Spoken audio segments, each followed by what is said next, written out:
ముల్కీ ఉద్యమం జరిగిందని మాకెప్పుడు ఎట్లా తెలిసిందంటే 69 ఉద్యమకారులు వచ్చి అసలు అన్యాయం జరుగుతుంటే నోరు మెదపదేందుకు ఈ తరం అని చెప్పి వాళ్ళు ప్రశ్నలు వేయటం. ఇట్లా ఒకటొకటి వెతుక్కుంటే ఒక్కొక్క దాంట్లో కొంత సమాచారం. కాకతీయుల కాలం నుంచి చాలా పెద్ద ఎత్తున చెరువుల నిర్మాణం ప్రారంభమైంది. రామప్ప కానీ లక్నవరం కానీ అనేక చెరువులు ఆ కాలం నాటికి కాకతీయ రాజులు నిర్మించారు. తెలంగాణ వ్యవసాయానికి కొన్ని ప్రత్యేకతలు ఏర్పడ్డాయి. ఏంటి ఆ ప్రత్యేకతలు అంటే, ఉత్తర హిందుస్థానంలో ఉన్న రాజ్యాలకు ఇచ్చిన ప్రాముఖ్యత దక్షిణ హిందుస్థానంలో ఉన్న రాజ్యాలకు ఇవ్వలేదు. ఇటు సౌత్ ఈస్ట్ ఏషియా దేశాలతో వర్తక వ్యాపారాలు ఉండేవి. 15-16 శతాబ్దాల్లో అది బాగా పెంపొందింది. ఆ సమయంలో వచ్చిన సంపద ఎవరి చేతుల్లోకి పోయింది, అప్పుడు కలిగిన పరిణామాలేంటి, సాంస్కృతిక ఆర్థిక మార్పులేంటి అనే దాని మీద లోతుగా అధ్యయనం లేదు. తెలంగాణ ఒక రకంగా చెప్పాలంటే ఉడికిపోతున్నది. ప్రజల్లో అసంతృప్తి, పేదరికం, మరోవైపు పీడన, దౌర్జన్యం, భూములు పోతున్నాయి చేతుల్లో నుంచి. ఇది ఇంకొక వైపేమో నిజాం ప్రభువు దీన్ని సరిచేసే ప్రయత్నం చేయలేకపోవటం.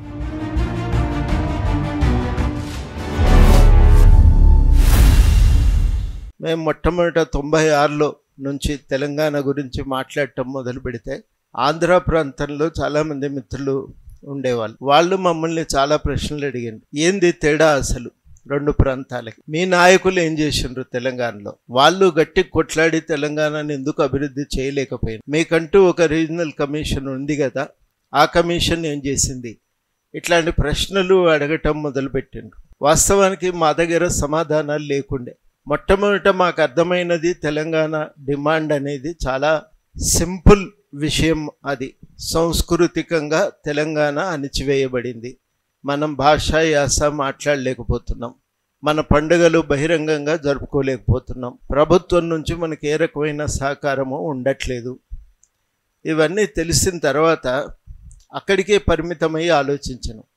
కానీ ఈ కొత్తగా ఉత్పన్నమైన ప్రశ్నలు ఆంధ్ర ప్రాంతంలో అక్కడ చదువుకున్న వాళ్ళు కానీ మిత్రులు కానీ వాళ్ళు అడిగిన ప్రశ్నలకి మా దగ్గర అయితే సమాధానాలు లేవు.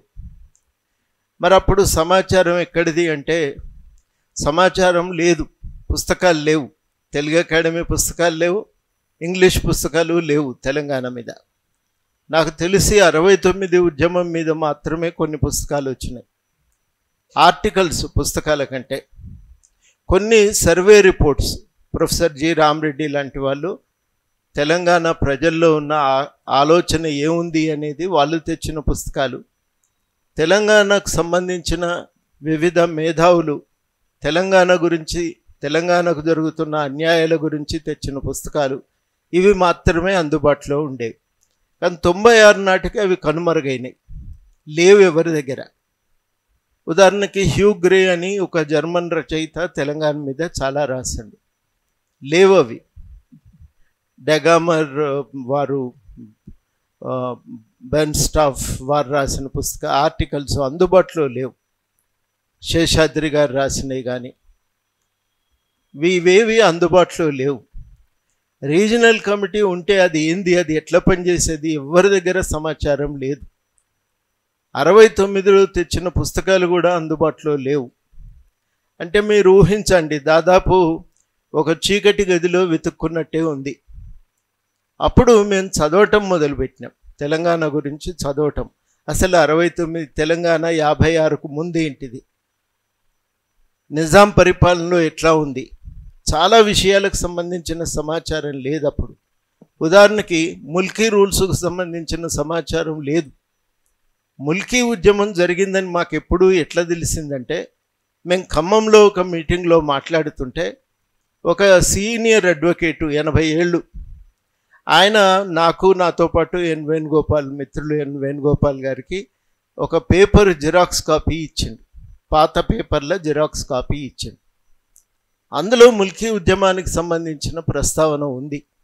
అప్పటిదాకా దాని గురించి తెలియదు, ఎందుకు జరిగింది, దానికి సంబంధించిన వివరాలు అందులో పాల్గొన్న జయశంకర్ లాంటి వారు, కేశవరావు జాధవ్ లాంటి వాళ్ళు చెప్తే మెల్లమెల్లగా లోతుపాతులు వెతుక్కోవటం, అసలు ముల్కీ రూల్స్ ఏంటి, ఎందుకు వచ్చినాయి, ఇట్లా ప్రతి విషయం, అసలు తెలంగాణకున్న ప్రత్యేకత ఏంది, ఈ తెలంగాణ ప్రత్యేకతను మనం ఎట్లా అర్థం చేసుకోవాలి, ఇట్లాంటి అనేకమైన అంశాలకు సంబంధించిన సమాచారం 69 ఉద్యమం చల్లబడ్డాక మళ్ళీ దాదాపు 72, 73 తర్వాత 96 దాకా 89 దాకా ఏం జరగలే. 89లో బసంత్ టాకీస్లో గ్రూప్ మీటింగ్ జరిగితే 69 ఉద్యమకారులు వచ్చి అసలు అన్యాయం జరుగుతుంటే నోరు మెదపదెందుకు ఈ తరం అని చెప్పి వాళ్ళు ప్రశ్నలు వేయటం, అట్లా మేము వెతుక్కోవటం ప్రారంభమైంది. అసలు రీజనల్ కమిటీ డాక్యుమెంట్స్ ఎక్కడన్నా దొరుకుతాయా, ఇవన్నీ వెతుకుతుంటే ఉస్మానియా లైబ్రరీలో కొన్ని, అప్పటికి 48 నాటికి హైదరాబాద్ ప్రభుత్వం వేసిన పుస్తకాలు కొన్ని, వ్యక్తిగతంగా బయోగ్రఫీలు ప్రధానంగా ఆధారపడ్డది వాటి మీదనే. అది కొండా వెంకటరంగారెడ్డి గారు కానీ చాలామంది, బూర్గుల రామకిషన్ రావు గారి మీద ఆయన రాయలేదు కానీ ఆయన జీవిత చరిత్రను రాసినటువంటి పుస్తకాలు, ఇట్లా ఒకటొకటి వెతుక్కుంటే ఒక్కొక్క దాంట్లో కొంత సమాచారం. అప్పటికే రీజనల్ కమిషన్ మీద రాసిన ఒక పుస్తకం కూడా ఉంది. ఆ పుస్తకం మెల్లగా బయటికి వచ్చింది. చెన్నారెడ్డి గారి షష్ఠి పూర్తి సందర్భంగా విడుదలైన పుస్తకాలు, ఇవన్నీ వెతుకుతూ irrigation first year plan Telangana Hyderabad స్టేట్ది వచ్చిన తర్వాత ఏం మార్పులు జరిగినాయి, వాటి గురించి రీజనల్ కమిషన్ ఏమన్నది, అసలు పెద్ద మనుషుల ఒప్పందం ఒరిజినల్ కాపీ ఎవరి దగ్గర లేదు శ్రీకృష్ణ కమిటీ బయటికి తెచ్చేదాకా. దాని ముఖ్యాంశాలు ఆయా పుస్తకాల్లో పేర్కొన్నవి మాత్రమే మనకు తెలుసు. ఇట్లా ఒక సమాచారం అనేది చాలా కష్టంగా ఉండేది. ఆ సమాచారం కష్టంగా ఉన్న సమయంలో వాటిని సేకరించటమే ఒక ప్రధాన కార్యక్రమంగా పెట్టుకున్నాం. అందుకని 96 నుంచి 2001 దాకా తెలంగాణకు జరిగిన అన్యాయాల గురించి రాయాలి, అంతే. ఇక అది ఒకటే లక్ష్యం. పేపర్లలో అప్పటికి వార్తాపత్రిక ఒకటి మాత్రమే అది చేసేది, మిగతా పత్రికల్లో సమాచారం దొరికేది కాదు.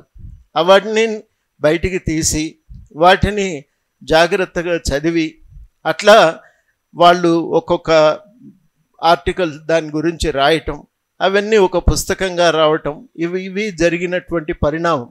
అందువల్ల కొంచెం తెలంగాణ గురించి, తెలంగాణ చరిత్ర గురించి ఎట్లా అర్థం చేసుకున్నామనేది, ఎట్లా అర్థం చేసుకోవటం వల్ల రాష్ట్రం సాధ్యమైంది అనేది మనము ఒకటి తెలుసుకోవటానికి, అర్థం చేసుకోవటానికి, ఆచరించటానికి అవకాశం కలిగింది. రెండోది ఏమైందంటే, నేను నా పిహెచ్డి కోసం కూడా changing power relations in Telangana అనే పెట్టుకున్నా. అంటే తెలంగాణలో మారుతున్న సామాజిక సంబంధాలు, రాజకీయ సంబంధాలు, వాటి మీద థీసిస్. అందువల్ల ఈ అధ్యయనం ఇంకొంచెం లోతుగా చేయటానికి కూడా ఒక అవకాశం కలిగింది. అది వాస్తవానికి ఉన్న అర్హత. అందువల్ల ఈరోజు ఈ క్లాస్ చెప్పాలని. రెండోది ఏంటంటే, ఈ క్లాసులు చాలా వరకు పుస్తకాల్లో చదివి చెప్పటమే తప్ప ఈ అనుభవాన్ని దృష్టిలో పెట్టుకొని మీకు అందించేటువంటి ప్రయత్నం జరగట్లేదు.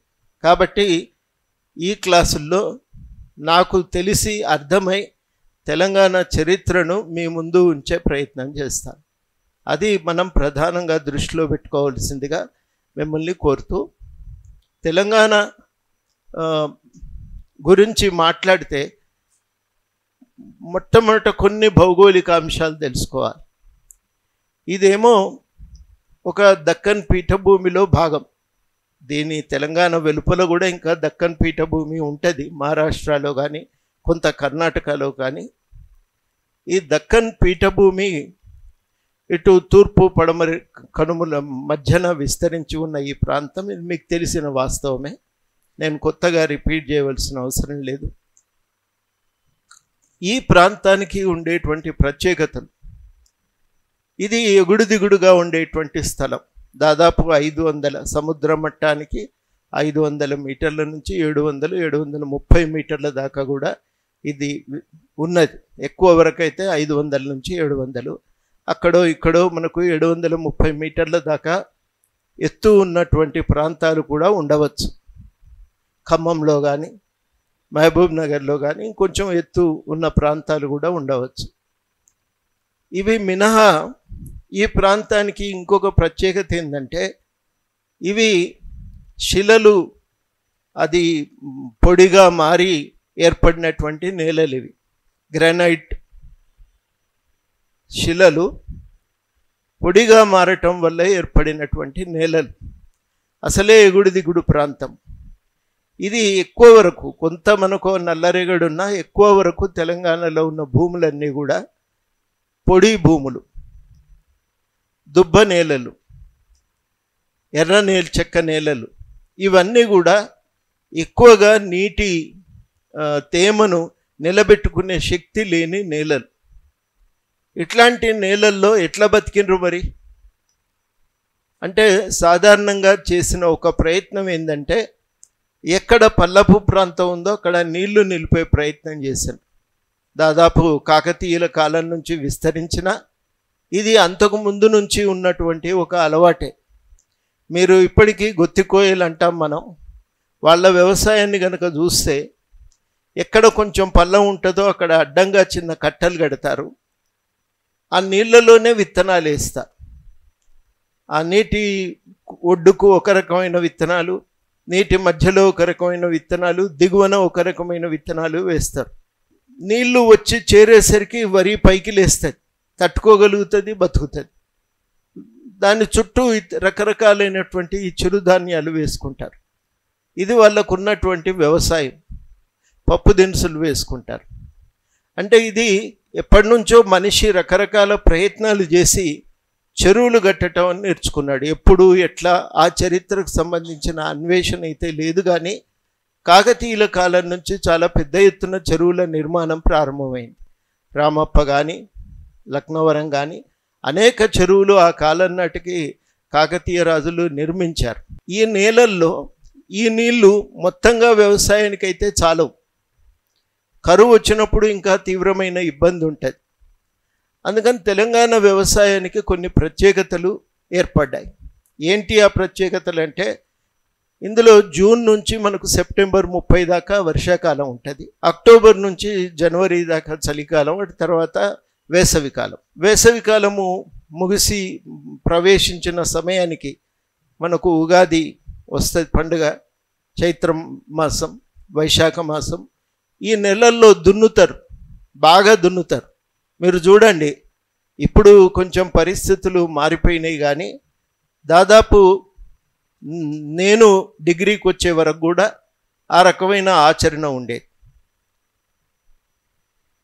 చెరువు కిందనేమో తరి పొలం, ఆ పొలం కొంత అక్కడక్కడ బావుల కింద ఉన్న, ప్రధానంగా చెరువుల కిందనే వరి పొలం.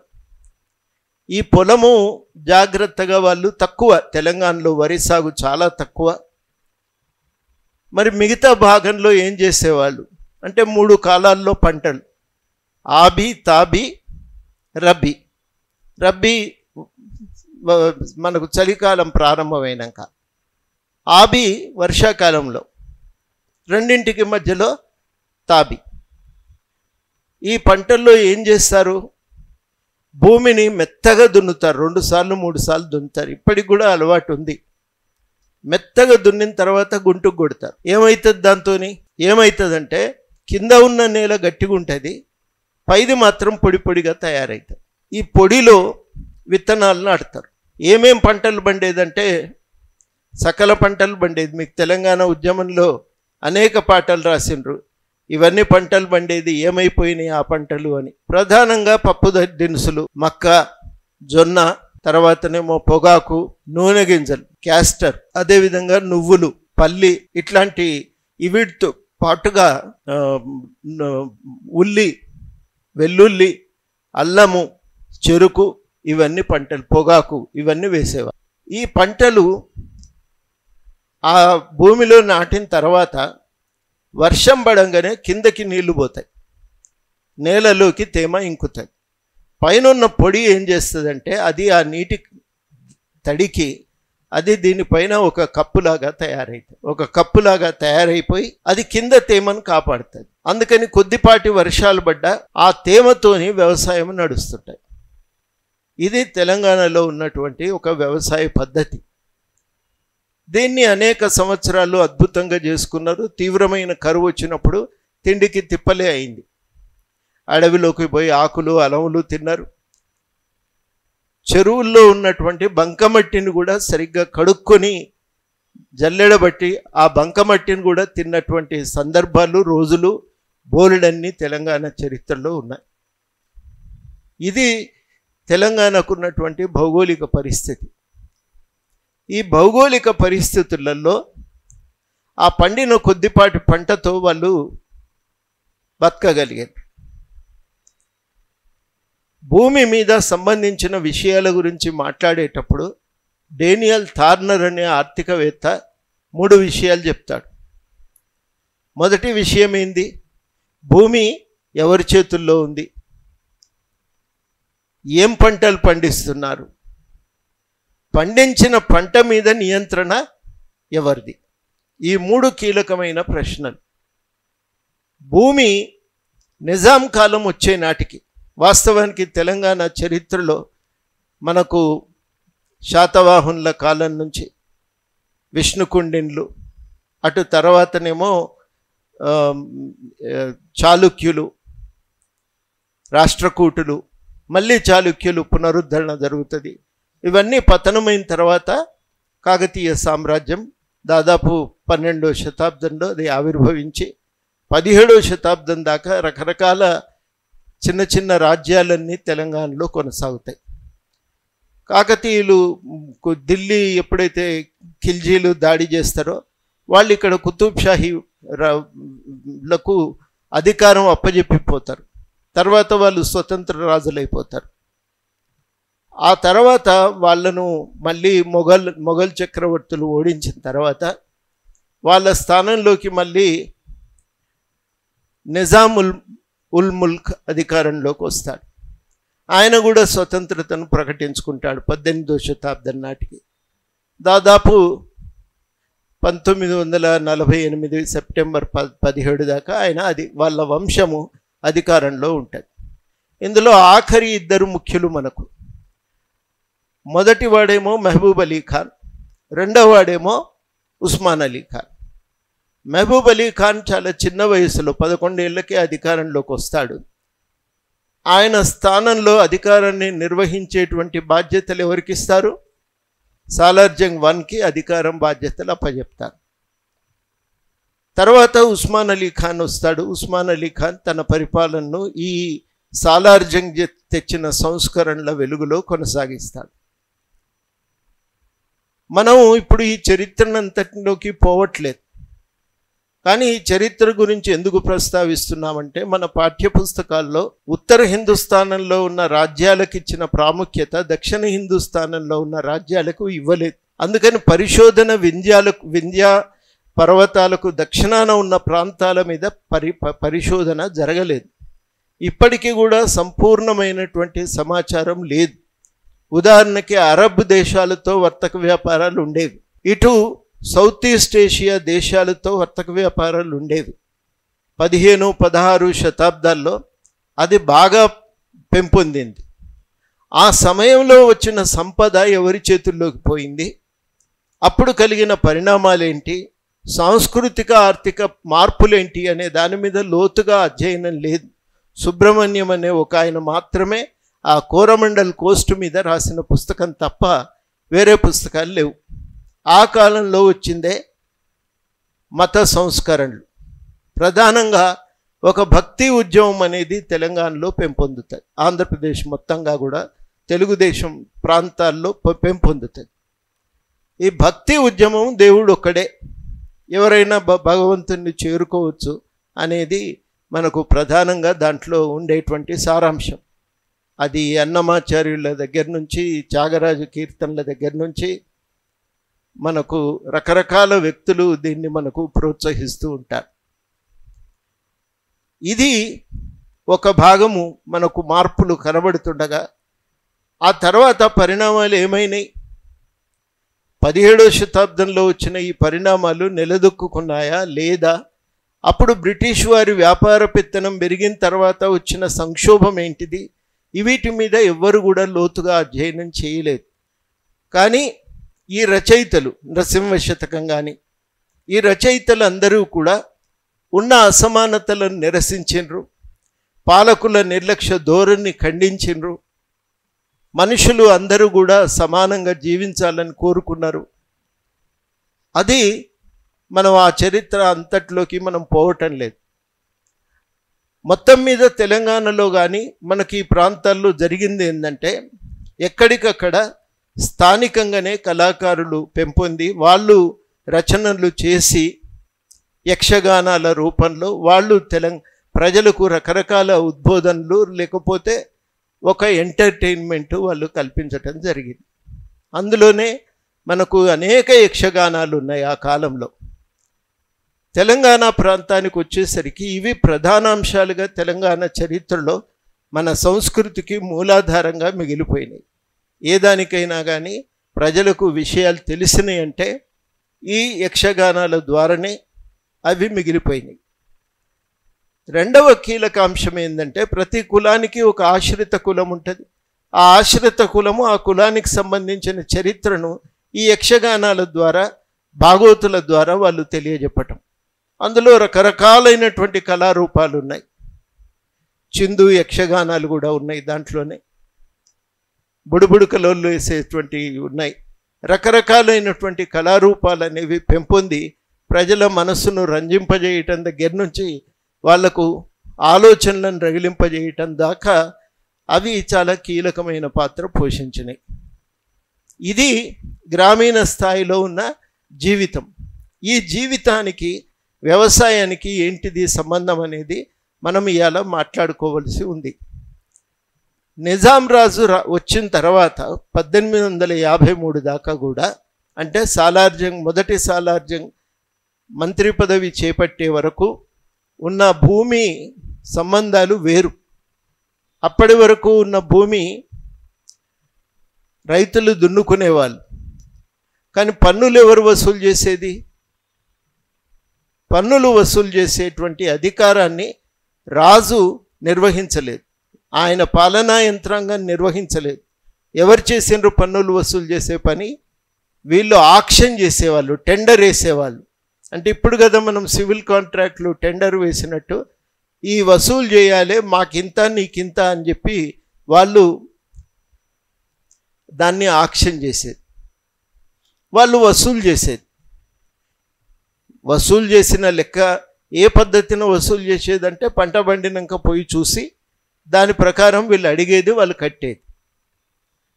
ఈ వసూలు చేసేటువంటి వ్యవస్థ ఇది వాస్తవానికి చాలా ఒక అన్యాయమైనటువంటి వ్యవస్థ. చాలా రైతులు పీడనకు గురవుతుండేటువంటి వాళ్ళు. దీన్ని పట్టించుకున్న నాథుడు లేడు. దక్కన్లో చాలా తిరుగుబాట్లు జరిగినాయి, కానీ ఆ చరిత్ర కూడా మనకి ఇప్పుడు మళ్ళీ అందుబాటులో లేదు. ఇది మనం ప్రధానంగా అర్థం చేసుకోవాల్సిన అంశం. అయితే దీన్ని సర్బస్తా వ్యవస్థ అని కూడా అంటారు. కొన్ని పుస్తకాల్లో సర్బస్తా అని కూడా రాస్తారు. సర్బస్తా వ్యవస్థలో ఈ పన్ను వసూలు చేసేటువంటి వాళ్ళు ఉండేవాళ్ళు. వాళ్ళు పన్ను వసూలు చేసి కొంత ఇచ్చేది, కొంత ఉంచుకునేది. ఏ లెక్కన నిజాంకు కట్టేది, దానికి లెక్క లేదు. అక్కడ విపరీతమైనటువంటి అవినీతి చోటు చేసుకున్నది. నిజాం రాజు ఈ క్రమంలో తనకు వచ్చిన ఆదాయం చాలక అప్పులు చేశారు. 1853 నాటికి బ్రిటిష్ వాళ్ళు అవహేళన చేయటం మొదలుపెట్టిండు. మీరు పాలన సమర్థవంతంగా లేదు, అవినీతి పెరిగిపోయింది, మీరు అప్పులు కట్టలేని స్థితికి చేరుకున్నారు అని చెప్పి వాళ్ళు మాట్లాడుతూ ఉన్నారు. అప్పుడు సాలార్జంగ్ దాన్ని సంస్కరించాలని నిర్ణయించుకున్నాడు. ఆయన కొత్త రెవెన్యూ వ్యవస్థను తీసుకొచ్చాడు. ఈ కొత్త రెవెన్యూ వ్యవస్థలో శిస్తు వసూలు చేయటానికి అంతకుముందున్న సర్బస్తాలను రద్దు చేసి కొత్త అధికారులను, రెవెన్యూ అధికారులను ఆ పనిని అప్పజెప్పిండ్రు. అంటే గవర్నమెంట్ జీతం ఇచ్చి రెవెన్యూ వసూలు చేయటం మొదలుపెట్టింది. రెండోది ఏం జరిగింది? భూమి హద్దులు పొందుబాటు చేసి భూమి రకాన్ని బట్టి పన్ను వసూలు చేసే పద్ధతిని కూడా వాళ్ళు ప్రారంభించారు. శిస్తును నిర్ణయించారు. ఫిక్స్డ్ రెంట్, ఇదివరకటి మాదిరిగా కాదు, ఫిక్స్డ్ రెంట్. నీ భూమి ఇది, దాని స్వభావం ఇది. దాదాపు 18-20 రకాలుగా వాళ్ళు భూమిని వర్గీకరించారు. ఆ వర్గీకరించిన భూమిని బట్టి దాని స్వభావాన్ని బట్టి వాళ్ళు పన్ను వసూలు చేసుకునేది. ఇది అప్పటికి ఉన్నటువంటి ఆయన ప్రవేశపెట్టిన వ్యవస్థ. ఈ వ్యవస్థ ప్రవేశపెట్టినప్పుడు భూమి పైన హక్కు ఎవరికి దక్కాలి? ఎవరు దున్నుకుంటే వాళ్ళకే దక్కాలి కదా. కానీ అట్లా జరగలేదు. దీన్ని జజమానీ సిస్టమ్ అంటారు. అంటే దున్నుకున్న వారికి భూమిపై హక్కు కల్పించి, జజమానీ అంటున్నా, దివానీ సిస్టమ్ అంటారు. వసూలు చేసి, ఆ వసూలు చేసినటువంటి దాంట్లో తాను ఆ భూమి ఎవరు దున్నుతారో వాళ్ళకే పట్టా ఇచ్చి, ఆ పట్టా ఉన్నటువంటి వాళ్ళకే భూమి శిస్తు ఎంత కట్టాలో నిర్ణయిస్తే రెవెన్యూ అధికారులు ఆ శిస్తు వసూలు చేయాలి. కానీ వాస్తవానికి జరిగింది ఏంటంటే, ఈ రెవెన్యూ కాంట్రాక్టర్లు, సర్బస్తాలు ఎవరైతే ఉన్నారో వాళ్ళు ఈ భూమి శిస్తు భూమిని తమ పేరు మీద రాయించుకున్నారు. రైతుల ఖాతాలోకి జమ కావలసిన భూమి కాంట్రాక్టర్ల చేతుల్లోకి పోయింది. అందువల్ల పెద్ద పెద్ద భూస్వాములు అప్పటి వరకు వాళ్ళ పన్ను వసూలు స్థాయిని, అధికారాన్ని బట్టి దేశాయిలు, దేశ్ముఖ్లు, సర్దేశాయిలని రకరకాలుగా సర్బస్తాలు ఉండేవాళ్ళు. వాళ్ళు వతందారులు అప్పటికి, అంటే వసూలు చేసే అధికారం కలిగిన వాళ్ళు. వాళ్ళు ఏమైందంటే ఇప్పుడు భూ యజమానులు అయిపోయారు, వాళ్ళు భూస్వాములు అయిపోయింది. అంతకుముందు వాళ్ళు భూస్వాములు కాదు, ఇప్పుడు వాళ్ళు భూస్వాములు అయిపోయినారు. అయిపోయేసరికి చాలా పెద్ద పెద్ద భూస్వాములు వచ్చిండ్రు. జన్నారెడ్డి ప్రతాప్ రెడ్డికి వాళ్ళ కుటుంబానికి 1,40,000 ఎకరాలు ఎంతో ఉండేది. విష్ణూరు దేశ్ముఖ్ సుమారు 25,000 ఎకరాలు, 40,000 ఎకరాలు. మొత్తానికి ఈ రకంగా పెద్ద పెద్ద భూస్వాములు తెలంగాణలో తలెత్తిండ్రు. ఈ భూస్వాములు తలెత్తిన తర్వాత అంతకుముందు భూమి దున్నుకుంటున్నటువంటి వాడు, సర్బస్తాలకు శిస్తు కట్టిన వాడు కౌలుదారు అయిపోయిండు. కొద్ది మందికి మాత్రమే భూమి పైన హక్కు సంభవించింది, అందరికీ భూమి పైన హక్కు సంభవించలేదు. మేజీలు జపాన్లో భూ సంస్కరణలు చేపట్టినప్పుడు వాస్తవ యజమానులకు హక్కులు కల్పించింది, కానీ వీళ్ళు వాస్తవ యజమానులకు హక్కులు కల్పించలే. అప్పటికి కూడా మొత్తంగా రాష్ట్రంలో ఉన్న దీవానీ భూములు 30%. మరి మిగతా భూములో 30% జాగీర్దారుల చేతుల్లో ఉండేది. అంటే జాగీర్దారులు అంటే ఎవరైతే నిజాంకు సేవ చేసిండ్రో వాళ్ళకు ల్యాండ్ గ్రాంట్ ఇచ్చేసిండ్రు. ఇప్పుడు మన ప్రభుత్వం కదా క్రీడాకారులు అని చెప్పి, కళాకారులు అని చెప్పి గ్రాంట్ ఇచ్చింది కదా ల్యాండ్. అప్పుడు వాళ్ళు గ్రాంట్స్ ఇచ్చిండ్రు. ఎవరికి ఇచ్చిండ్రు? మొదటిది ఎవరైతే గవర్నమెంట్కు సేవ చేసిండ్రో వాళ్ళకి ఇచ్చిండ్రు. రెండవది సైన్యాన్ని కొంత వాళ్ళు పోషిస్తూ అవసరమైనప్పుడు ప్రభువుకు సైన్యాన్ని అందించేటువంటి వాళ్ళు కొందరు, పాయగాలు అంటాం కదా, వాళ్ళందరూ కూడా ఈ కేటగిరీకి చెందినటువంటి వాళ్ళే. మూడవది ఏంటంటే వీటితో పాటుగా మరో 2 రకాలైనటువంటి జాగీర్దారులు ఉన్నారు. కొందరు ఇజారాలు అంటే ఎక్కడైనా నిర్మానుష్యంగా సాగులో లేని భూమి ఉంటే సాగు చేయటానికి ఇచ్చినప్పుడు నామమాత్రపు శిస్తుకు వాళ్ళకు భూమి ఇచ్చేది, అదొక రకమైన జాగీర్. మక్తాదారులు ఉండేది, అదొక రకమైన జాగీర్. వాళ్ళు ఫిక్స్డ్ శిస్తు కట్టేది. జాగీర్దారు మొదటి రకమైనటువంటి వాళ్ళు శిస్తు కట్టకపోయేది, మిగతా 2 రకాలు మాత్రం శిస్తు కట్టేది. ఆ తేడా మనం గమనించాలి. ఇక మూడవది సుమారు 10% భూమి నిజాము అధీనంలో ఉండేది. ఏమంటారు దాన్ని? సర్ఫే ఖాస్ అంటారు. ఆయన శిస్తు వసూలు చేసుకొని సొంత ఖర్చులకు వాడుకునేటువంటి వాడు. కాబట్టి 3 రకాలైన రెవెన్యూ వ్యవస్థ.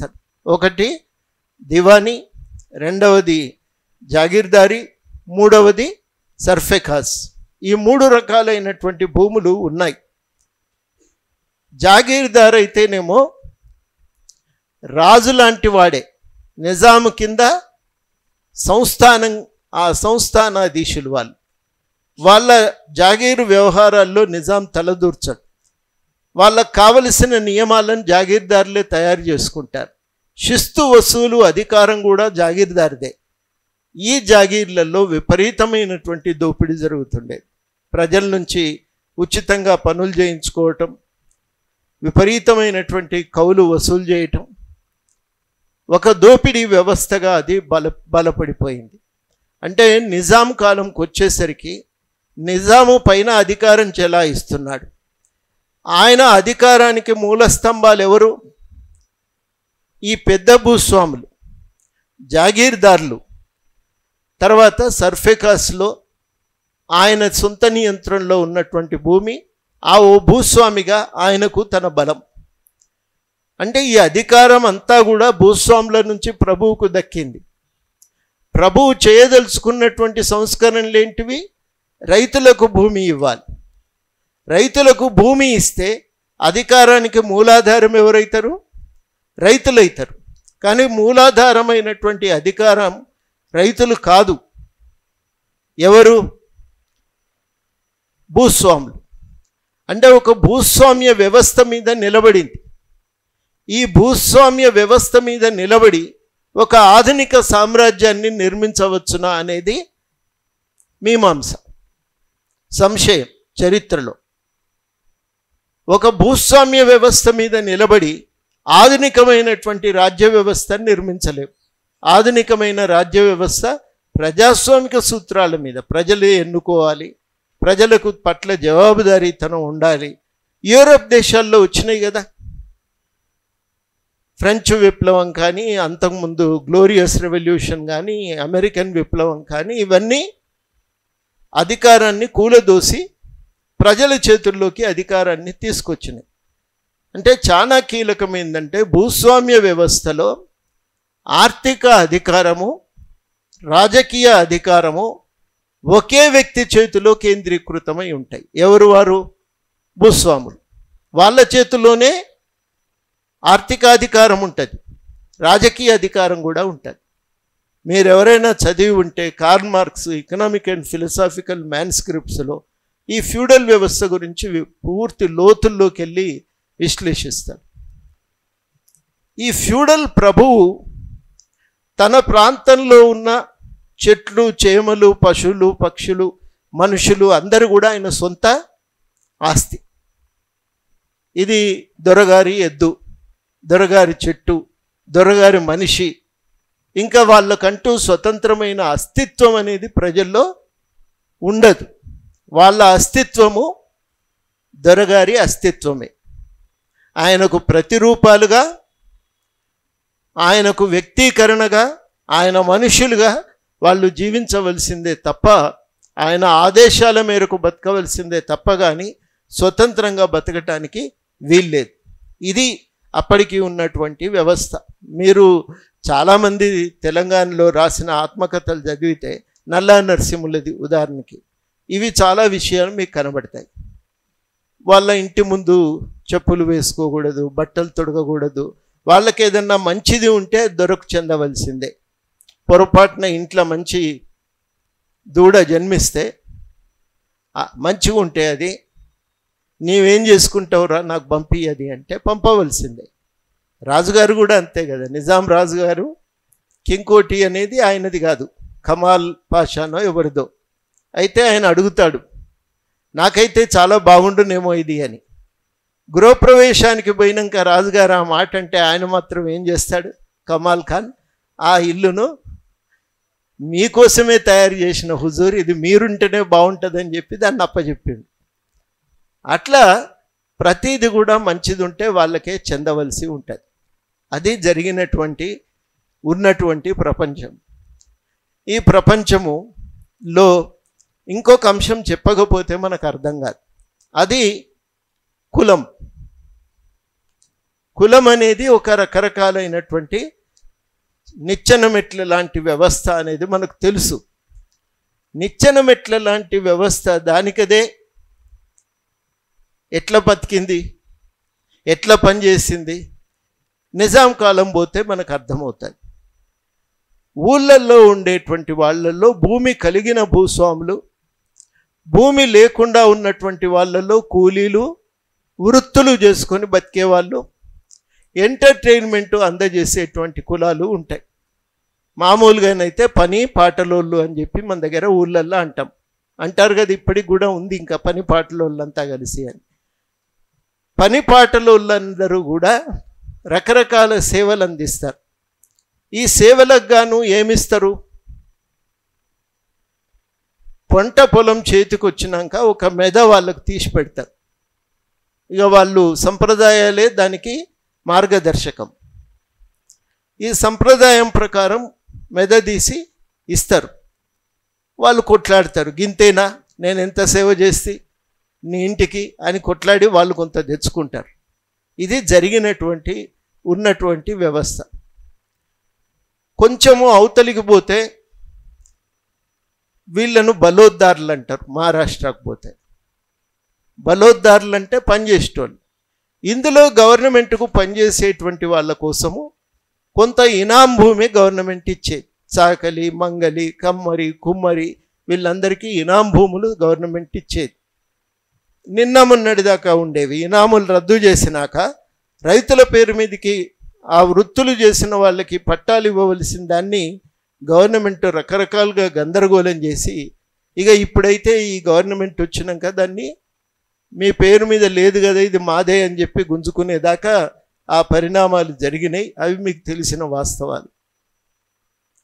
ఈ రకమైన బలోతా సిస్టంలో కంపల్సరీ లేబర్. ఎటుపోతావు నువ్వు? నీకంటూ ఒక జీవితం ఉండదిగా. కంపల్సరీ డ్యూటీ చెయ్యాలి. కమ్మరి అయితేనేమో తప్పనిసరిగా విధిగా ఆ కమ్మరి నాగలి దాన్ని కొలిమిలా బాగు చేయాలి. దాన్ని సరిపించి అంటాం కదా మన దగ్గర, సరిచేసి ఇవ్వాలి. కుమ్మరి కుండలు విధిగా అందించాలి. పండుగకైతే ప్రత్యేకంగా, పెళ్ళిళ్ళు జరిగితే ఇంకా ప్రత్యేకంగా ఐరన్ కుండలు తెచ్చి ఇవ్వాలి. ఇవి మన దగ్గర ఉన్నటువంటి వ్యవస్థలు. పాట పాడేటోళ్ళు వస్తే ఎప్పటికప్పుడు వాళ్ళకు ధాన్యం ఇవ్వటం, ఆటలు ఆడేటోళ్ళు పాట పాడేటోళ్ళు వస్తే వాళ్ళకు ధాన్యం ఇవ్వటం, కొలిసి ఇవ్వటం అనేది ఆనవాయితీ. Barter economy. కానీ ఇది అసమానమైనటువంటి ఒక ఎక్స్చేంజ్ సిస్టమ్. ఎవరికి బలం ఉంది, భూమి కేంద్రీకృతమై ఉన్న వాళ్ళ చోట్ల చేతుల్లో బలం ఉంటుంది. ఆ బలం ఉన్నటువంటి వాడు ఏమి ఇవ్వాలి, ఏం తీసుకోవాలనేది నిర్ణయిస్తాడు. వాస్తవానికి బలోద్దారులు ఊరందరికీ సేవ చేయాలి, కానీ ప్రధానంగా సేవ చేసేది ఊరి భూస్వామికే సేవ చేస్తాడు. మిగిలిన వాళ్ళు వాళ్ళ శక్తిని బట్టి కొంచెం వాళ్ళు సేవలు పొందటానికి ప్రయత్నం చేస్తారు. అంతమందం వాళ్ళు కూడా కొంత మెద వాళ్ళకు కూడా తీసి పెడతారు, చిన్న రైతులు. దీన్ని వెట్టి అని కూడా అంటాం. వెట్టి అంటే కంపల్సరీ లేబర్. నీకు నచ్చినా నచ్చకపోయినా, నాకు ఇది ఇష్టం లేదు, నేను గొర్రెలు గాయా, నేను బడికి పోతా, కుదరదు, నేను ఇంకో పని చేసుకుంటా, ఎక్కడికి పోయినా పట్టుకొస్తారు, కానీ ఆ పని మాత్రం తప్పించుకోవటానికి వీల్లేదు. ఇది దుర్భరమైనటువంటి ఒక పీడన. ఈ దుర్భరమైనటువంటి పీడనలో ఇంకోటి ఏం జరిగిందంటే 1930లకు వచ్చేసరికి ఆర్థిక సంక్షోభం వచ్చింది. ఎక్కడొచ్చింది? ప్రపంచమంతటా ఆర్థిక మాంద్యం వచ్చింది. ఎందుకు వచ్చింది? అప్పటికి జర్మనీని మొదటి ప్రపంచ యుద్ధంలో ఓడిపోయిన తర్వాత వాళ్ళు విపరీతంగా వాళ్ళ మీద రాయల్టీ విధించింది. మీరు యుద్ధానికి కారకులు కాబట్టి మీరు ప్రతి సంవత్సరం ఇంత కట్టాలి అని. అవి కట్టలేక జర్మనీ సంక్షోభంలో పడిపోయింది. అప్పటికే మొదటి ప్రపంచ యుద్ధ సమయానికి తుపాకులకని దానికని విపరీతంగా ఉత్పత్తి అవసరమైంది. ఆ ఉత్పత్తి జరిగింది. ఈ ఉత్పత్తి పెరిగింది, కొత్తగానేమో సంక్షోభం వచ్చింది. జర్మనీ లాంటి దేశాలు కొనలేని పరిస్థితి. ఈ పెరిగిన ఉత్పత్తి మార్కెట్ లేదు. అది అప్పటి ఆర్థిక మాంద్యానికి మూల కారణం. అందువల్ల ఏమైందంటే ఒకవైపు ఉత్పత్తి మందగించింది, ఇంకోవైపు రేట్లు తగ్గిపోయినాయి. ఈ రెండు పరిణామాల మధ్య దాని ప్రభావం ప్రపంచమంతటా పడింది. భారతదేశం మీద ఏమైందంటే పంటల రేట్లు తగ్గిపోయినాయి. అప్పటికి చిన్న రైతులు ధాన్యం అమ్మి శిస్తుగట్టడం కష్టంగా ఉండేది. మార్కెట్ లేదప్పుడు, షౌకర్కి అమ్ముకునేది. ఆయన కొంటే కొన్నాడు, లేకపోతే లేదు. ఒక్కొక్కసారి అప్పు ఇచ్చినందుకు గాను తక్కువ ధరకే ధాన్యం ఆయన తీసుకునేవాడు. ఆ దోపిడీ వల్ల వాళ్ళకు వచ్చే ఆదాయం తక్కువ. కానీ శిస్తు కట్టకపోతే భూమి పోతుంది కాబట్టి శిస్తు కట్టాలి. చాలామంది ఉన్న ఆస్తిపాస్తులు అమ్మైనా శిస్తు కట్టే ప్రయత్నం చేసేది. కానీ సంక్షోభం వచ్చి ధాన్యం రేట్లు పడిపోయినాక సగానికి సగం 28, 29 నుంచి 30, 33, 34 వచ్చి 31, 32కి వచ్చేసరికి రేట్లు సగానికి సగం పడిపోయినాయి. ఎప్పుడైతే రేట్లు సగానికి సగం పడిపోయినాయో ఏం జరుగుతుంది? దాన్ని వచ్చిన శిస్తు, వచ్చిన పైసలు శిస్తు కట్టడానికి సరిపోవు. అర్థమైంది కదా? ఆ శిస్తు కట్టడానికి సరిపోవు. అప్పుడేం చేయాలి? రైతు అప్పు చేయాలి. అప్పు కిందికి భూమి రాయించుకుంటారు. దొరలు కానీ శిస్తు అక్కడ ఆదుకున్న షావుకారులు కానీ భూమి రాయించుకుంటారు. రెండవ పద్ధతి ఏంటంటే, అప్పటికి తెలంగాణలో ఇట్లా శిస్తు కట్టలేని వాళ్ళు భూమికి రాజీనామా చేసేది. ఓనర్షిప్ టైటిల్ని వదులుకునేది. దాన్ని రాజీనామా వ్యవస్థ అంటారు. ఓనర్షిప్ టైటిల్ని ఎప్పుడైతే వాళ్ళు వదులుకోవటం మొదలుపెట్టినరో, తెలంగాణలో సంప్రదాయం ఏంటంటే దాని జోలికి 3 ఏళ్ళ దాకా ఇంకొకరు పోవద్దు, ఇంకొకరు వెళ్ళేవాళ్ళు కాదు. చెయ్యి తిరిగినాక ఈయన మళ్ళా పోయి ఆ భూమి తన పేరు మీదకి రాయించుకొని దున్నుకునేవాడు. కానీ 33, 34 వచ్చేసరికి ఏమైందంటే, రైతులు వదిలిపెట్టిన భూమిని భూస్వాములు తమ పేరు మీద రాయించుకోవటం మొదలుపెట్టింది. ఎప్పుడైతే రాయించుకోవటం మొదలైందో ఒక వైరుధ్యం తలెత్తింది. మరి మేమెట్లా బతకాలి? సంప్రదాయాన్ని ఉల్లంఘించిండు కదా. సంప్రదాయాన్ని ఉల్లంఘించిండు అనేటువంటి బాధ, కోపము రైతుల్లో ఉండేది. ఇది 1930, 33 నాటికి 34 నాటికి తలెత్తిన పరిస్థితి. అందుకని రైతులు చాలా చోట్ల తిరుగుబాటు చేయటం మొదలుపెట్టారు. కొన్ని చోట్ల భూస్వాములను దాడి చేసి చంపిన సందర్భాలు కూడా ఉన్నాయి. ఇదంతా కమ్యూనిస్టు ఉద్యమానికి ముందు పూర్వరంగం. కమ్యూనిస్టు ఉద్యమం వచ్చే నాటికే ఘర్షణలు తీవ్రతరం అయిపోయింది. ఎవరెవరికి? రైతులకు, భూస్వాములకు మధ్యన వైరుధ్యం అనేది చాలా తీవ్రతరం అయింది. అంత తీవ్రమైనటువంటి వైరుధ్యాల నడుమ తెలంగాణ సమాజం ఉన్నది.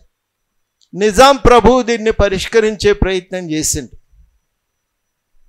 రకరకాల చట్టాలు తెచ్చిండు. కానీ నేను ఇంతసేపు అన్నట్టుగా ఆయన పునాదే భూస్వాములు. వాళ్ళని కాదని ఆయన ఏం చేయలేని పరిస్థితి. అందుకని ఏమన్నా చట్టాలు తెచ్చినా ఇట్లా భూములు బలవంతంగా లాక్కోవద్దు అని తెచ్చిన దాని గురించి ఎవరు కూడా ఆచరణలో లెక్క చేయలేదు, గౌరవించలేదు. ఈ పరిస్థితిని మొత్తానికి అధ్యయనం చేయటానికి నిజాం సర్కారు ఒక ఆర్థికవేత్తను పురమాయించింది. ఆయన పేరు కేశవ అయ్యంగార్. కేశవ అయ్యంగార్ ఈ పరిస్థితిని మొత్తం సమీక్షించింది.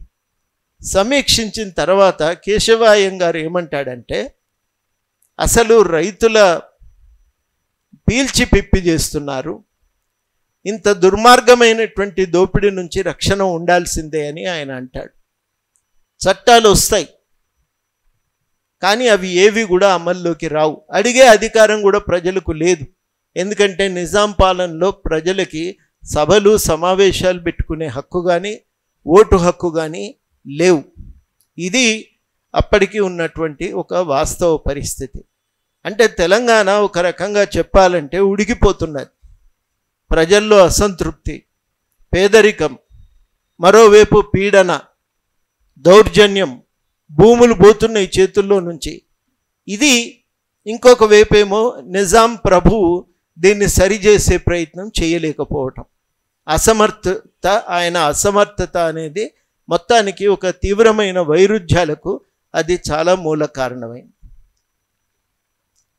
ఈ వైరుధ్యాలను పరిష్కరించగలిగేటువంటి శక్తి రాజుకు లేదు. ఆయన అధికారాన్ని వదులుకోవాలి, ప్రజలను భాగస్వాములను చేయాలి. కానీ అట్లా చేసేటువంటి ఆలోచన నిజాం ప్రభువుకు లేదు. అది ఆనాటికి ఉన్నటువంటి సందర్భం. ఈ సందర్భము మీరు అర్థం చేసుకుంటే తెలంగాణలో ఉన్నటువంటి సంస్కృతి అది మీకు అర్థమవుతాయి. ఎందుకంటే రకరకాల రాజులు తెలంగాణలో పరిపాలించారు కాబట్టి అనేక రకాలైనటువంటి సామాజిక సమూహాలు తెలంగాణకు వచ్చి స్థిరపడ్డాయి. నిజాం ప్రభువు వెంట అబిసీనియా దేశానికి చెందినటువంటి వాళ్ళు బాగా కొట్లాడతారనే ఆలోచనతో వాళ్ళని తెచ్చి పెట్టుకున్నారు. హబ్షీలని ఇక్కడ అనేది వాళ్ళ పేరుతోనే వాళ్ళు అక్కడ నివసించేది కాబట్టి హబ్షి కూడా పేరు వచ్చింది. అట్లాంటి వాళ్ళు వాళ్ళ ఎంబడి ఉత్తర హిందుస్థానం నుంచి వచ్చినటువంటి వాళ్ళు ఉన్నారు, అరేబియా నుంచి తీసుకొచ్చినటువంటి వాళ్ళు ఉన్నారు. వాళ్ళని రోహిల్లాలని అంటారు. ఇప్పటికి కూడా రోహిల్లాలు హైదరాబాద్లో బార్కాస్ ప్రాంతంలో మీకు కనబడతారు. ఇటు మహారాష్ట్ర నుంచి అటు కర్ణాటక నుంచి రకరకాలైనటువంటి వ్యక్తులు వచ్చి హైదరాబాదు సమూహంలో జీవిస్తున్నారు. ఈ ప్రాంతమేమో ఎగుడు దిగుళ్లతో కూడిన ప్రాంతము, పరిమితమైనటువంటి వ్యవసాయ ఉత్పత్తులు. అందుకని ఈ నేపథ్యంలో తెలంగాణలో ఉన్న పండుగలన్నీ ప్రకృతిని ఆరాధించటం, సమిష్టిగా జరుపుకునేటువంటి పండుగలు ఇవి తెలంగాణలో మనకు ప్రధానంగా కనబడతాయి.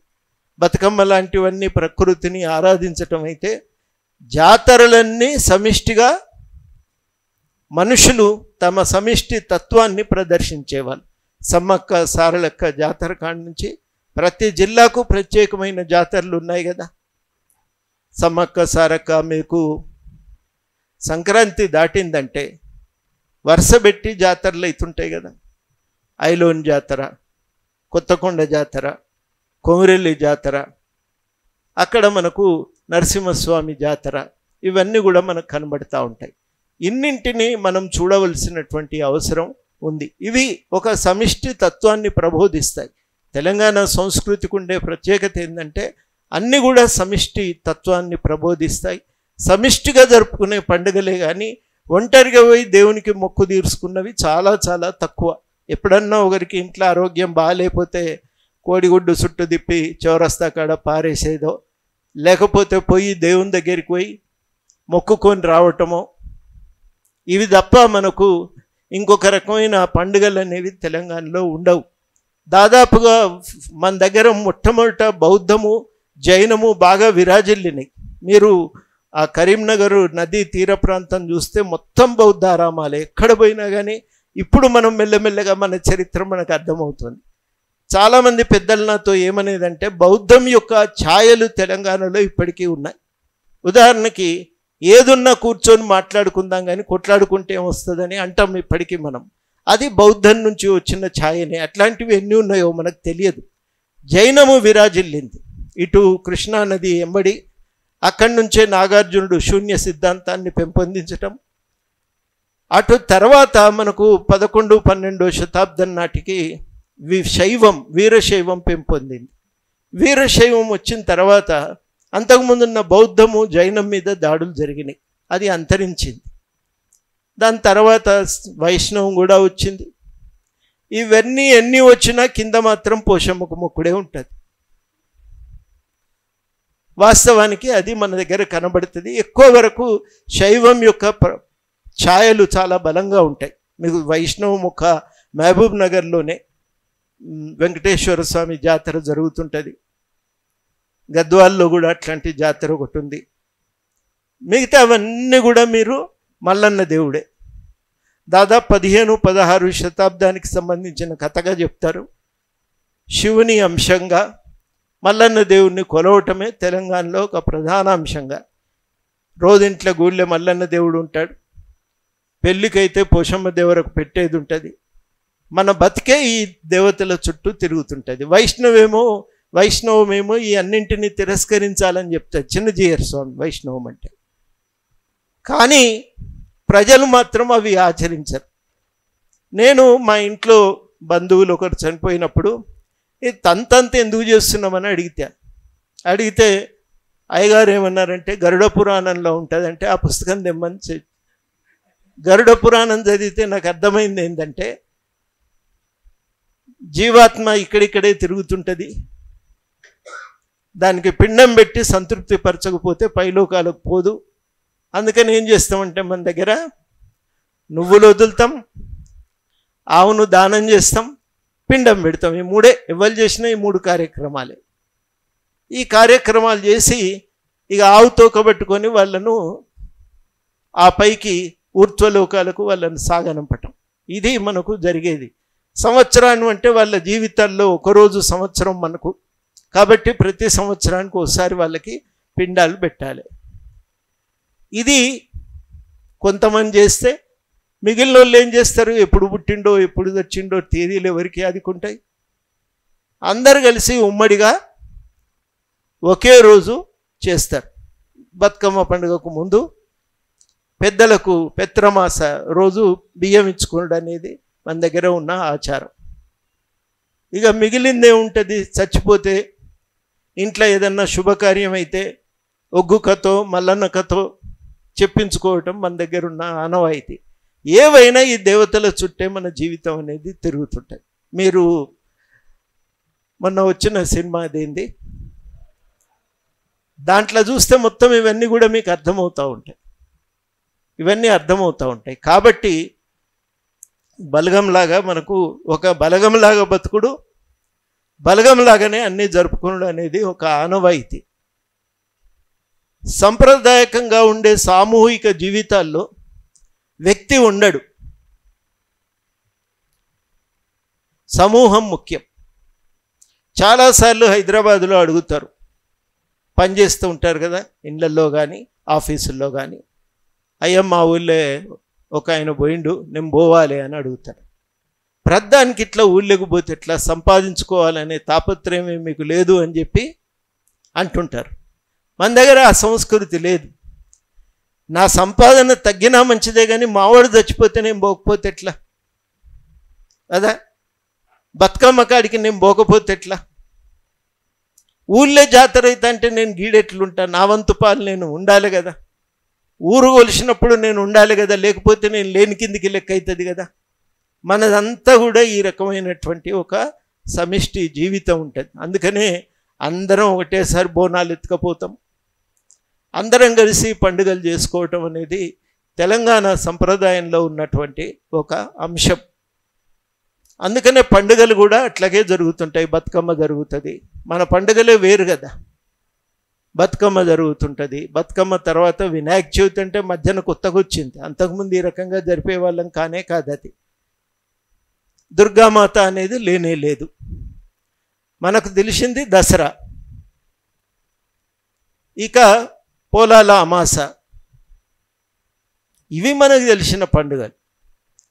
ఈ పండుగల నడుమ కార్యక్రమాలు మనవి వీటి చుట్టూ అల్లుకొని జరుగుతుంటాయి. సంక్రాంతి కూడా మనకు పెద్ద పండుగ కాదు, ఆ పూటకి కొత్తగా పండిన పంటతోని పులుగా వండుకొని తినుడు తప్ప ఇంకో కొత్త అలవాటు అంతకు మించిన పండుగగా మనం దాన్ని జరుపుకోం. ఇవి తెలంగాణకు ఉన్నటువంటి ప్రత్యేకతలు, దాని అస్తిత్వం అనేది వేరు. చాలామందికి అర్థం కాదు. ఆంధ్ర వాళ్ళు ఏమంటారు, వీళ్ళు తాగుతారు తింటారు వీళ్ళకి ఏం పని లేదని అంటారు. చాలామంది ఇదే మాట మాతో చెప్పేది కూడా. చెప్తా ఉంటే మాకు కూడా సమాధానం దొరికేది కాదు. కానీ వాళ్ళు వెంకటేశ్వర స్వామి దగ్గరికి పోతారు, కానీ ఒక్కడే పోతాడు, నాకు ప్రమోషన్ కావాలి పక్కోనికి రావద్దని చెప్పి మొక్కుతాడు. మన దగ్గర అట్లుండదు. మా ఊరు చల్లగా ఉండాలి, మా కుటుంబం బాగుండాలని మొక్కుతాం తప్ప ఎవ్వరు కూడా పక్కోడు మునగాలంటోడైతే మన దగ్గర కనబడు. ఇది తెలంగాణ సంస్కృతికి ఉన్నటువంటి ఒక ప్రత్యేకమైన చరిత్ర.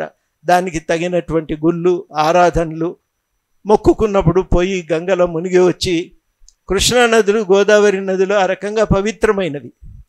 ఆడ సంవత్సరంలో 1-2 రోజులు ఏదో ఒక ఏకాదశి వచ్చిన రోజు అందులో మునిగి స్నానం చేసి రావటం, పాపాలన్నీ కడిగిపోతాయని అనుకోవటం, అట్లా దేవునికి మొక్కు ఉంటే పోయి మునిగి స్నానం చేసి వస్తే మొక్కులు తీరుతాయని, అట్లా మన దగ్గర ఉన్నటువంటి సంస్కృతి వీటి చుట్టూ ఇక్కడ దొరికే పంటల మీద ఆధారపడి.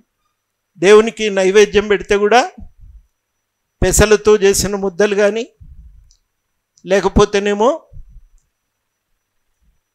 మక్కలు జొన్నలతో చేసినవి కానీ, అది కాకపోతేనేమో మళ్ళీ ముద్దలు, ఇవి మనం ప్రధానంగా దేవునికి నైవేద్యంగా పెట్టేటువంటి అంశాలు. వీటికి తోడుగా మన దగ్గర ఆదివాసీ సమాజం ఉంది. గోండులు కోయలు ప్రధానము, పర్దాన్లు తోటిలు, తర్వాత లంబాడాలు ప్రధానమైనటువంటి సమూహాలు. వాళ్ళ పండుగలు వాళ్ళకు ప్రత్యేకంగా ఉంటాయి. గోండుల్లో వాళ్ళు చేసేటువంటి పండుగ ఒకటి దసరా, దీపావళి మధ్యన చేస్తారు. పాటలు పాడుకుంటూ ఒక సమూహం ఇంకో గ్రామానికి వెళ్తుంది. అక్కడ వాళ్ళు ఎదుర్కొని వాళ్ళకు భోజనాలు పెట్టి సత్కరించి ఇంకో ఊరికి పంపుతుంటారు. నాగోబా జాతర జరుగుతుంది. మన దగ్గర ఉన్న ఇంకో ప్రత్యేకత ఏంటంటే పోరాట యోధులను స్మరించుకోవటం, సమ్మక్క సారళక్క. అట్లాగే మన దగ్గర కొమరం భీము జాతర జరుగుతుంది. మీరు ఇక్కడ కేవల్ కిషోర్ ఇక్కడే మీరు ఇక్కడ మెదక్ పోతుంటే, హైవే మీద నుంచి దిగి మీరు మెదక్ పోతుంటే అక్కడ ఆయన సమాధి ఉంటుంది. ఆయన చనిపోయిన రోజు బండల్లో వచ్చి దాని చుట్టూ తిరిగిపోతుంటారు. అంటే గ్రామం కోసం చనిపోయినటువంటి వాళ్ళను గుర్తుపెట్టుకోవటం కూడా తెలంగాణలో ఆ యోధులను మనము కొలవటం కూడా మన దగ్గర ఒక సంప్రదాయంగా ఉంది. ఇది తెలంగాణకు ఉన్నటువంటి ఒక ప్రత్యేకత. ఇది ఇంతవరకు నేను చెప్పింది ఒక చరిత్ర మాత్రమే. ఈ చరిత్రలో మిగిలిన ఒక అంశం ఏంటంటే నిజాము పాలన అంతమయ్యే నాటికి తెలంగాణలో సుమారు 86% హిందువులైతే ఒక 13-14% ముస్లింలు 13%, వేరే వాళ్ళు ఇంకా ఏమన్నా ఉంటే 1-2%. తెలంగాణలో అప్పటికి మన దగ్గర ఉన్నటువంటి ఇంకొక పరిస్థితి ఏంటంటే ఎక్కువ భాగం 86% గ్రామాలలో, 14% మాత్రమే పట్టణాలలో జీవించేవాళ్ళు. నిజాము ఆఖరి రోజుల్లో కొన్ని కంపెనీలు వచ్చినాయి, కొన్ని మంచిగానే వచ్చినాయి. అప్పటికి భారతదేశంలో అతి ఎక్కువగా పారిశ్రామికీకరణ చెందిన ప్రాంతాల్లో హైదరాబాద్ ఒకటి, అతి ఎక్కువ మంది కార్మికులు ఉన్న రాష్ట్రాల్లో హైదరాబాద్ ఒకటి. ఆ స్థాయిలో ఇక్కడ మన దగ్గర గ్లాస్ ఫ్యాక్టరీ దగ్గర నుంచి, పైపులు తయారు చేసే కంపెనీల దగ్గర నుంచి, ఇక్కడనే ఎలక్ట్రిసిటీని ఉత్పత్తి చేసేటువంటి కంపెనీలు, సింగరేణి బొగ్గు గనులు, ఇవన్నీ కూడా ఇక్కడ చాలా బలంగా పెంపొందినాయి. అక్కడ కూడా ఒక రకమైన ఫ్యూడల్ సంబంధమే యజమానులకును కార్మికులకు మధ్య ఉండేది. గ్రామాల్లో ఏ సంబంధాలు ఉన్నాయో అవే ఇక్కడ వ్యక్తమయ్యాయి. కాకపోతే ఏంటంటే ఊళ్ళల్లో ఉండే దోపిడీ నుంచి తప్పించుకోవటానికి చాలామంది గ్రామాలను వదిలి వలస వెళ్ళినటువంటి వాళ్ళు. హైదరాబాద్లో ఉన్న చాలామంది దళితులు ఆ రకంగా వలస వచ్చిన వాళ్ళే. సింగరేణిలో పనిచేసే చాలామంది దళితులు ఈ పీడన నుంచి విముక్తి కోసం హైదరాబాద్కు, సింగరేణి కాలరీస్కి వచ్చినటువంటి వాళ్ళే. ఇది మనకు బాగా ప్రస్ఫుటంగా కనబడేటువంటి ఒక అంశం. కొంతమంది ఎప్పుడైతే బ్రిటిష్ వస్త్రాలు వచ్చి ఇక్కడ చేనేత కుప్పగూలిపోయిందో ఇక్కడ నుంచి వలస వెళ్ళినటువంటి వాళ్ళు ఉంటారు.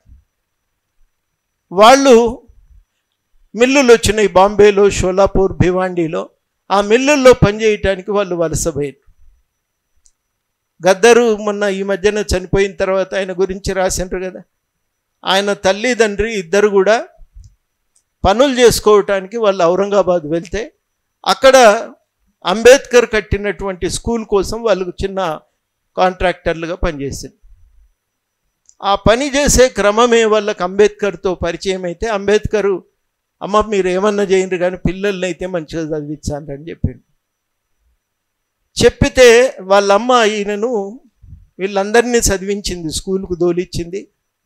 గద్దరు మాత్రము చదువుల్లో బాగుండటం చేత ఆయన ఇంజనీరింగ్ కాలేజ్ దాకా పోగలిగాడు.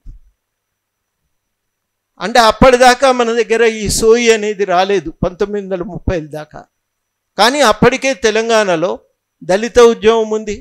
దాదాపు అంబేద్కర్ మొదలుపెట్టిన దానికంటే ముందు నుంచే తెలంగాణలో దళిత ఉద్యమం ఉంది.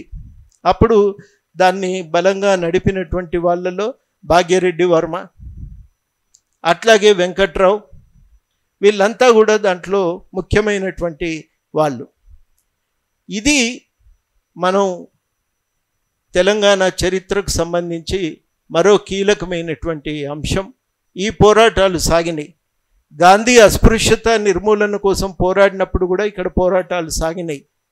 అట్లాగే అప్పటికే ఇక్కడ కొన్ని బయటి ప్రాంతాల నుంచి వచ్చినటువంటి వాళ్ళు, ఉత్తర హిందుస్థానానికి చెందినటువంటి వాళ్ళు తెలంగాణలో వాళ్ళు చందా రైలుని నిర్మించినప్పుడు, అంటే హైదరాబాద్ నుంచి వాడి నుంచి హైదరాబాద్కు, హైదరాబాద్ నుంచి చాందా, ఇప్పుడు మహారాష్ట్రలో ఉన్నది బల్లార్షా చాందా, ఈ రైలు నిర్మాణం అనేది రాష్ట్ర ప్రభుత్వం నిధులు ఇవ్వాలి, బ్రిటిష్ వాడు కట్టాలెందుకు, కట్టే పని తెలంగాణ ప్రభుత్వమే చెయ్యాలి అని చెప్పి వాళ్ళు కొట్లాడినరు. వాళ్ళ డిమాండ్ నెరవేరలేదు. కానీ మొట్టమొదట రాజకీయ చైతన్యాన్ని అందించినటువంటి వాళ్ళు 20వ శతాబ్దం ఆరంభంలో అఘోర్నాథ్ చట్టోపాధ్యాయ ఈ చాందా రైలు ఉద్యమాన్ని నడిపినటువంటి వాళ్ళలో, అట్లాగే ఇంకా కొంతమంది ముస్లింలు కూడా ఉన్నారు దాంట్లో.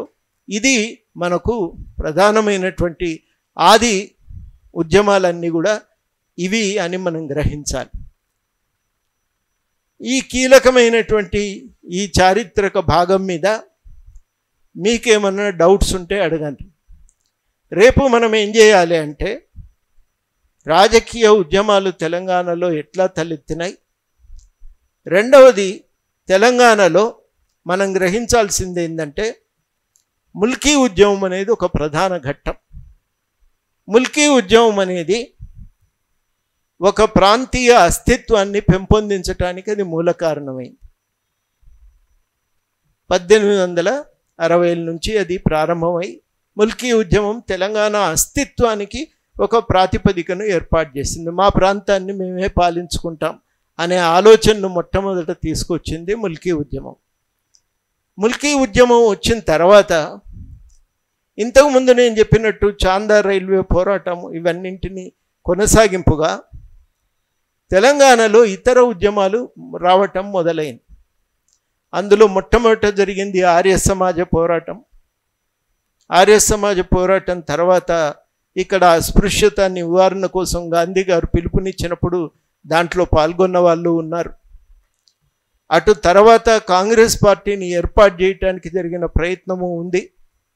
కాంగ్రెస్ పార్టీ తర్వాత దానికన్నింటికంటే పూర్వము ఆంధ్ర జనసంఘం, ఆంధ్ర మహాసభ ఇవన్నీ ఏర్పడ్డాయి 1920లో. 20లో ఇవి ఏర్పడితే 20ల తర్వాత వచ్చినవేంటి, కాంగ్రెస్ ఏర్పాటు. ఈ 20లలో సమాంతరంగా దానికంటే కొంచెం ముందు వచ్చింది గ్రంథాలయోద్యమం. గ్రంథాలయోద్యమం తర్వాత వచ్చింది ఈ రకంగా అస్పృశ్యత నివారణ ఆర్య సమాజ ఉద్యమం. దాని తర్వాత వచ్చింది తెలంగాణ ఆంధ్ర మహాసభ. దాని తర్వాత రాజకీయ పార్టీలు వచ్చినాయి. అంటే అప్పటికే ఆంధ్ర ప్రాంతంలో రాజకీయ చైతన్యం ఉంది. కాంగ్రెస్ పార్టీ అక్కడ పనిచేసింది. తెలంగాణలో కాంగ్రెస్ పార్టీ పనిచేయలేదు. మనం బ్రిటిష్ వాడితోనూ సంస్థానాధీశులతోనూ ఇద్దరితోనూ ఏకకాలంలో కొట్లాడలేం. కాబట్టి సంస్థానాల ఆందోళనల కోసం మనం పట్టించుకోవటం అనవసరం అనే అభిప్రాయంతో వాళ్ళు దూరంగా ఉన్నారు. కానీ ఇక్కడి వాళ్ళు తమకు తాముగా కాంగ్రెస్ పార్టీని ఏర్పాటు చేసుకున్నారు. ఇవి విషయాలు మనము రేపటి క్లాస్లో మనం మాట్లాడుకుందాం. అవి మాట్లాడుకుంటే మనం వర్తమాన తెలంగాణకు ఒక పూర్వరంగం అర్థం చేసుకున్నది సులువైతుంది. చరిత్ర అనేది ఎప్పుడు కూడా వర్తమానానికి ప్రాతిపదిక. వర్తమానం అనేది చరిత్రకు ఒక వివరణ ఇస్తుంది. మనం ఇవాళటి నుంచి వెనక్కి చూస్తాం, వెనక్కి చూసి సమాచారం సేకరించుకుంటాం. రేపటి రోజు ఇంకొకరు వచ్చి వాళ్ళ వర్తమాన సమస్యలు ఇంకో రకంగా ఉంటే వాళ్ళు చరిత్రను ఇంకో రకంగా చూడొచ్చు కదా. ఆంధ్ర ప్రాంతం వాళ్ళు పెత్తనం చెలాయించినన్ని రోజులు ఆంధ్ర ప్రాంత చరిత్రనే తెలంగాణ చరిత్రగా, ఆంధ్ర ప్రాంత భాషనే తెలంగాణ భాషగా, వాళ్ళ సంస్కృతే మన సంస్కృతిగా నడిచింది. ఎప్పుడైతే తెలంగాణ సోయి వచ్చిందో అప్పుడు మనం అడిగిన ప్రశ్న ఏంది, నేనెవరు, నా చరిత్ర ఏంది, నేను ఏడబుట్టిన, మా తాతలేం చేసిండ్రు, ఇప్పుడు నేనేం చేయాలి అనేది మనం ఆలోచించుకోవటానికి ఆ చరిత్ర సోయి అనేది ప్రాతిపదిక అవుతుంది. చరిత్ర లేకుండానే స్పృహ లేకుండానే చేస్తే, చరిత్ర స్పృహ లేకుండానే చేస్తే ఒక మనిషికి అస్తిత్వం అనేది ఉండదు. తనకు తానుగా సొంతంగా ఆలోచించే శక్తి ఉండదు. ఒక పోరాటాన్ని చెయ్యలేడు. బ్రిటిష్ వాళ్ళు అందుకనే మొట్టమొదట దేన్ని దెబ్బకొట్టిండ్రు, భారతదేశకు చరిత్ర లేదు, ఇది అంధకార యుగంలో నివసించింది, మేము వచ్చినాకనే చరిత్ర మొదలైంది అని చెప్పటం మొదలుపెట్టిండ్రు. వాళ్ళు రెండో పని ఏం చేసిందంటే భారతదేశంలో ముందు స్థానిక రాజులు ఉండిరి, తర్వాత ముస్లిం రాజులు ఉండిరి, తర్వాత మేము వచ్చినాం.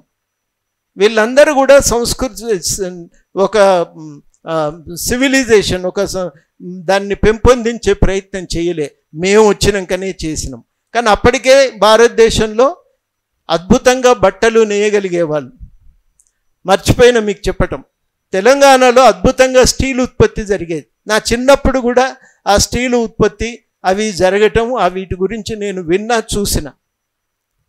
మీకు మొత్తంగా నిజామాబాద్, కోన సముద్రము, ఆ ప్రాంతాలన్నీ కనుక పోతే, వరంగల్లో కూడా కొన్ని ప్రాంతాలు పోతే, ఆ రాళ్లను అంటే ఇనుప ముడి ఖనిజాన్ని కరిగించారు. ఎంత కష్టం ఊహించండి. ఇనుప ముడి ఖనిజాన్ని కరిగించగలిగేటువంటిది అత్యున్నత ఉష్ణోగ్రత దగ్గర దాన్ని కరిగించగలిగేటువంటి మూస కావాలి కదా. ఆ మూస తయారు చేయటం మొట్టమొదట కష్టమైన పని. అది ఎట్లా తయారు చేసిండ్రు? అది చాలా ఎక్కువ ఉష్ణోగ్రతల దగ్గర కూడా తట్టుకొని నిలబడేది. ఆ ఉష్ణోగ్రతల దగ్గర తలబడి నిలబడినటువంటి దాంట్లో నుంచి వీళ్ళు ఇనుము కరిగించి వాళ్ళు వుడ్ స్టీల్ అని తయారు చేసేవాళ్ళు. అది తుప్పు పట్టేది కాదు, గట్టిగా ఉండేది. దాన్ని డమాస్కస్ స్టీల్ అని కూడా చెప్తుంటారు. ఈ డమాస్కస్ స్టీల్ కోసం రకరకాల దేశాల నుంచి ఇక్కడికి వచ్చేది. వాళ్ళు ఆర్డర్ ఇస్తే ఒక్కోసారి 4 రోజులకు కానీ దొరికేది కాదు. ఆ ముద్ద కావాలి, వీళ్ళు తయారు చేసిన వుడ్ స్టీల్ కావాలి. దానికోసం కూర్చొని ఆ ముద్దలు పట్టుకొని పోయేటోళ్ళు. కాబట్టి ఇదంతా అంధకార యుగమేం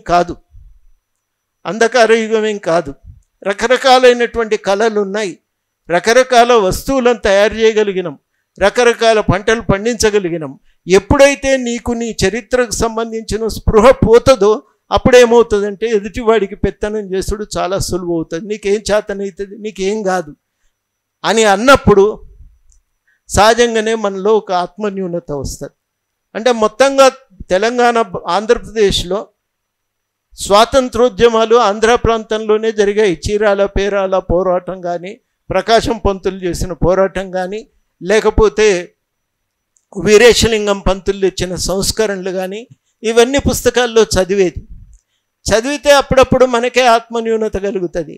మనం అటువంటి ప్రాంతంలో ఎందుకు పుట్టకపోతుంది అని. అప్పుడు ఆధిపత్యం చెలాయించటం సులువవుతుంది. నాకు చరిత్ర ఉందనుకున్నప్పుడు నేను తక్కువ వాడిని ఏం కాదు. మా దగ్గర స్టీల్ తయారైంది, మా దగ్గర అద్భుతమైన చీరలు నేస్తారు. ఇప్పటికీ కూడా గద్వాల్లో, దుబ్బాకలో, తర్వాత అదేవిధంగా పోచంపల్లిలో ఈ బట్టలు నేస్తారు. ఇవి మనకు తెలిసినప్పుడు ఏమవుతుందంటే, ఇక్కడ పోరాటాలు జరిగినాయి, నిజాంని ఎదిరించిండ్రు, త్యాగాలు చేసిండ్రు అనేది ఎప్పుడైతే అర్థమవుతుందో అప్పుడు నీకు ఒక ఆత్మస్థైర్యం కలుగుతుంది. అర్థమైంది కదా? ఆ ఆత్మస్థైర్యం కలగకూడదంటే చరిత్ర లేకుండా చేయాలి.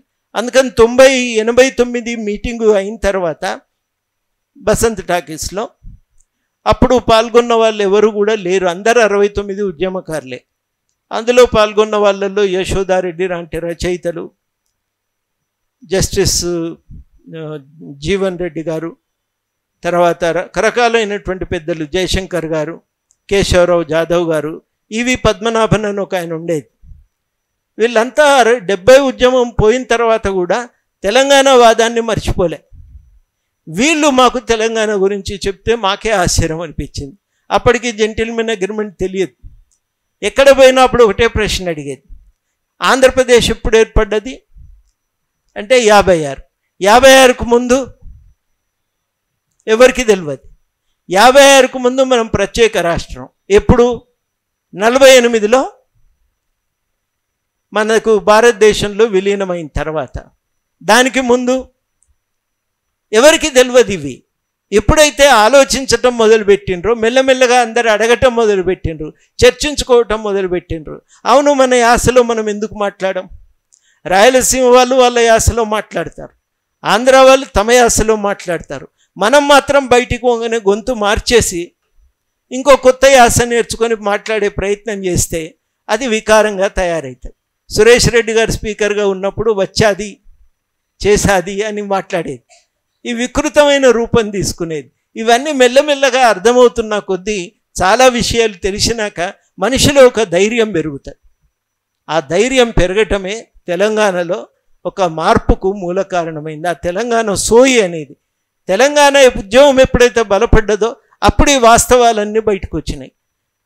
చాలా వెతికితే నేను లైబ్రరీలో బహుశా ముల్కీ ఉద్యమం గురించి ఎన్నిసార్లు చూసుంటానో నేను పట్టించుకోలేదు, అదంతా ముఖ్యమని నేను అనుకోలేదు.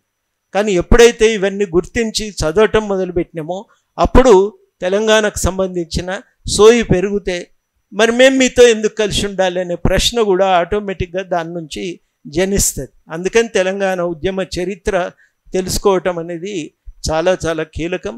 రేపు ముందే వస్తా 8 గంటలకే, ఇవాళ లేట్ అయింది. అంటే క్వశ్చన్ ఆన్సర్స్ బుక్స్ లాస్ట్కు చదవండి. ఫస్ట్ ఏం చదవాలంటే కాన్సెప్ట్ను వివరించే పుస్తకాలు చదవాలి. అది వి ప్రకాష్ కావచ్చు, తెలుగు అకాడమీ కావచ్చు. అవి చదివితే కాన్సెప్ట్ అర్థమవుతుంది. అర్థమైనాక మీరు బిట్స్ చదివితే బిట్స్ ఈజీగా గుర్తుంటాయి. చరిత్ర తెలియదనుకో మర్చిపోతుంటాం. బిట్స్ అన్నీ వచ్చినట్టే ఉంటుంది, ఎగ్జామ్ హాల్లో పోయినాక మర్చిపోయినట్టు ఉంటుంది. ఆ గందరగోళం అనేది రాకూడదంటే మనము కొంచెం జాగ్రత్తగా మన ఈ పుస్తకాలు చదివి అప్పుడు మీరు క్వశ్చన్ బ్యాంకుల వైపు వెళ్ళండి. క్వశ్చన్ బ్యాంకులు కూడా చూడండి అవసరమే, ఎందుకంటే ఏం క్వశ్చన్స్ వస్తాయో తెలియదు కదా. తెలియకుండా చదివితే నష్టపోతాం, కానీ వాటి మీదే ఆధారపడితే ఇంకా నష్టపోతాం. కాబట్టి రెండు చాలా చాలా కీలకం. ప్రాతిపదిక ఎప్పుడు కూడా గుర్తుపెట్టుకోండి. కొంచెం ఇంటెన్సివ్ రీడింగ్ అనేది కొంచెం ఎస్ఏ క్వశ్చన్స్ కోసం చదువుతాం, కానీ ఇంటెన్సివ్ రీడింగ్ అనేది ఆబ్జెక్టివ్ టైప్కి కూడా ఉపయోగం. ఆబ్జెక్టివ్ టైప్కి ఏం చేస్తాము, ఏ పుస్తకాలు కొంత వీలైనంత వరకు కరెక్ట్గా సమాచారం ఇచ్చినాయో ఆ పుస్తకాలను 1కి 10 సార్లు చదవండి, తప్పులేదు. కానీ ఇంటెన్సివ్గా చదవండి, ప్రతి లైను జాగ్రత్తగా చదవండి, గుర్తుపెట్టుకోండి. క్వశ్చన్స్ ఏం రావచ్చు అనేది చూసుకొని వాటిని గుర్తుపెట్టుకోండి, అది చాలా ఇంపార్టెంట్. కాబట్టి ఇంటెన్సివ్ రీడింగ్ అనేది ఇంపార్టెంట్. ఓన్లీ ఎస్సే అయితే ఎక్స్టెన్సివ్ రీడింగ్ ఇంపార్టెంట్. ఎక్కువ పుస్తకాలు చదువుతుంటాం, మీకు అన్నీ ఆబ్జెక్టివ్ టైపే కదా. ఆబ్జెక్టివ్ టైప్ అయినప్పుడు ఏంటంటే 2 పుస్తకాలే ఎంచుకోండి, తప్పులేదు. రెండింటిని జాగ్రత్తగా లైన్ బై లైన్ జాగ్రత్తగా చదవండి. ఇంపార్టెంట్వి అండర్లైన్ చేసుకోండి, అది చాలా ఇంపార్టెంట్. క్వశ్చన్ బ్యాంక్స్ అనేవి ఒకసారి చెక్ చేసుకోవటానికి ఉపయోగపడతాయి. మీరు ఏం చదివినరు, ఏం మిస్ అయినరు అనేది గుర్తించడానికి క్వశ్చన్ బ్యాంక్స్ ఉపయోగపడతాయి. క్వశ్చన్ బ్యాంక్స్ మీద మాత్రమే ఆధారపడితే మార్కులు కష్టం. సబ్జెక్టు తెలిసి క్వశ్చన్ బ్యాంక్స్ మీద ఆధారపడాలి. ఒకదానికి మాత్రమే మీరు ఎప్పుడు కూడా పరిమితం కాకండి. ఇంకేమన్నా మీరు అడిగేది ఉందా? రేపు సరిగ్గా 8 గంటలకే క్లాస్లో ఉంటా.